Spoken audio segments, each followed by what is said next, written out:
Hello everyone, happy new year आप सभी को and welcome to official YouTube channel Shiv Shakti classes. Dear friends, हम बात करेंगे आज मध्य प्रदेश शिक्षक भर्ती वर्ग 3 की डॉक्यूमेंट संबंधी जो प्रोसेस चल रही है उस बारे में। अगर आपने बीएड किया है तो आपके कौन से डॉक्यूमेंट्स अपलोड हो रहे हैं और अगर आपने डीएड किया है तो कौन से डॉक्यूमेंट्स आपके लगने वाले हैं।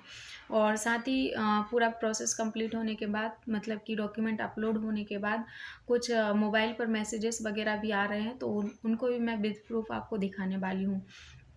साथ में ही अगर मैं आपको बताऊं तो केवीएस में अगर आपने फॉर्म फिल नहीं किया है और आप इंटरेस्टेड हैं केवीएस के लिए तो उसकी डेट बढ़ गई है और 2 तारीख मतलब कि कल है। हाँ, कल लास्ट डेट है केवीएस के लिए। तो जो अगर आप लोगों को आइडिया नहीं था तो आप लोग कल जिन्हें नहीं भर पाए हैं फॉर्म वो कल आप आवेदन कर दें। और उसकी केवीएस की जहाँ तक मुझे आइडिया है उसका, हाँ, केवीएस का जो एग्ज़ाम है फरवरी लास्ट मार्च फर्स्ट वीक में लगभग होने के लिए है। तो उसकी एग्ज़ाम डेट वगैरह भी आ गई हैं। मतलब अभी मंथ क्लियर हुआ है कि फरवरी लास्ट और मार्च फर्स्ट तक इसके जो एग्ज़ाम हैं होने लग जाएंगे। और इसके अलावा मैं बात करूंगी कि डॉक्यूमेंट्स कौन कौन से लगे हैं। तो मेरा बीएड था, बीएड वालों के कौन कौन से डॉक्यूमेंट्स यहाँ पे मांगे गए हैं। तो मेरी लगी है 10th की मार्कशीट, इसके अलावा बीएड की 4 मार्कशीट लगी है, ग्रेजुएशन की 6 मार्कशीट्स थी मेरी, और इसके अलावा डोमिसाइल लगा है मतलब मध्य प्रदेश का मूल निवास प्रमाण पत्र, और कास्ट सर्टिफिकेट लगा है, जाति प्रमाण पत्र। तो ये इस हिसाब से मेरे तो टोटल 13 पेजेस हो गए थे। तो 13 पेजेस की जो पूरे डॉक्यूमेंट हैं वो अपलोड हुए हैं। और थोड़ी सी ग्रेजुएशन की जो मार्कशीट्स हैं उसमें दिक्कत आई थी अपलोड करने में, क्योंकि वहाँ पे साइज़ उनने बहुत कम मांगा है और वहाँ पे 6 मार्कशीट एक साथ पीडीएफ फॉर्मेट में देनी थी। तो वो कुछ मतलब उसमें दिक्कत आ रही थी, लेकिन फाइनली जो हम एमपी ऑनलाइन वाले भैया हैं उन्होंने मतलब कर दिया था, तो हो गया था।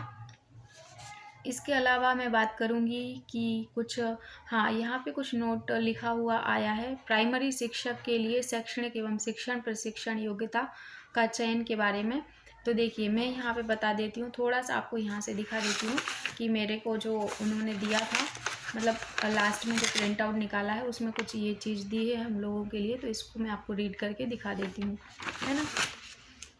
तो 50% अंकों के साथ स्नातक उपाधि तथा शिक्षा स्नातक बीएड जिसने राष्ट्रीय अध्यापक शिक्षा परीक्षा जिसने राष्ट्रीय अध्यापक शिक्षा परिषद द्वारा मान्यता प्राप्त संस्था से शिक्षा स्नातक की उपाधि प्राप्त की है, उस पर कक्षा 1st to 5th पढ़ाने के लिए अध्यापक के रूप में नियुक्ति हेतु विचार किया जाएगा।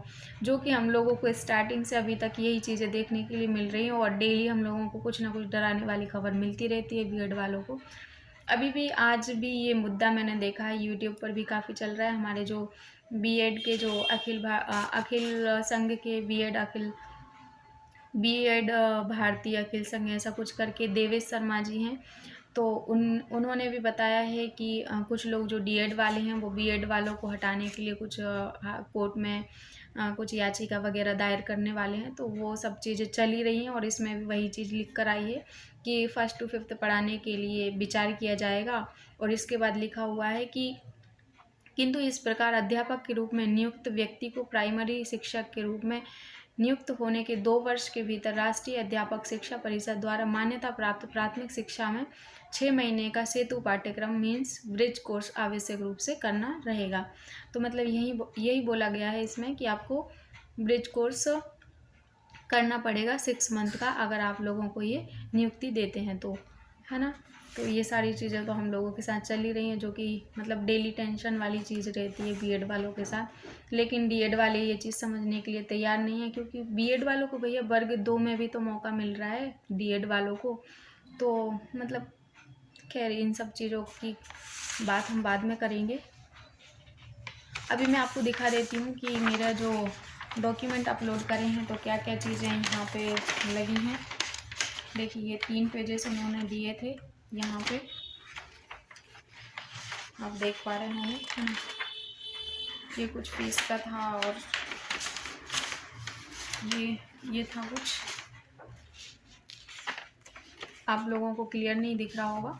तो मतलब आप लोग अपलोड करेंगे तो ये सारी चीज़ें आप ले लें प्रिंट आउट के रूप में। इसके अलावा कुछ आईडी पासवर्ड भी बनाते हैं तो वो भी आप लोग उसको भी पासवर्ड को ध्यान रखें, क्योंकि आपको अभी ज़रूरत पड़ेगी, डॉक्यूमेंट वेरिफिकेशन के टाइम भी पड़ेगी फिर। और भी 2-3 बार अभी ज़रूरत पड़ने वाली है उसकी। तो आप जो पासवर्ड वगैरह वहाँ से देते हैं MP ऑनलाइन से, उसको नोट कर लें, कहीं पर लिख लें। हाँ, एक और चीज़ मैं आपको बताने वाली थी। देखिए यहाँ पे आप लोग देख पा रहे होंगे, ये कुछ मैसेज आया था मेरे पास, आप यहाँ पे देख पाएंगे तो इस हिसाब से यहाँ पे लिखा हुआ है, इसमें मैं आपको पढ़ के बता देती हूँ। Dear applicant, you have successfully done payment for document upload of roll number, मतलब रोल नंबर के साथ ही इन्होंने जो TRC काउंसलिंग है उसके रिगार्डिंग MP ऑनलाइन ने ये सारी चीज़ें दी हैं। तो आई होप आप लोगों को चीज़ें क्लियर हुई होंगी। थोड़ा सा मतलब समझने की कोशिश करें आप, और कुछ डाउट रहता है तो आप मुझे कमेंट कर सकते हैं। अगर आपको वीडियो अच्छी लगी है तो प्लीज़ आप लाइक करें, ज़्यादा से ज़्यादा लोगों तक शेयर करें, और चैनल पर नए हैं तो प्लीज़ सब्सक्राइब करें। मिलते हैं नेक्स्ट सेशन में। Thanks for watching.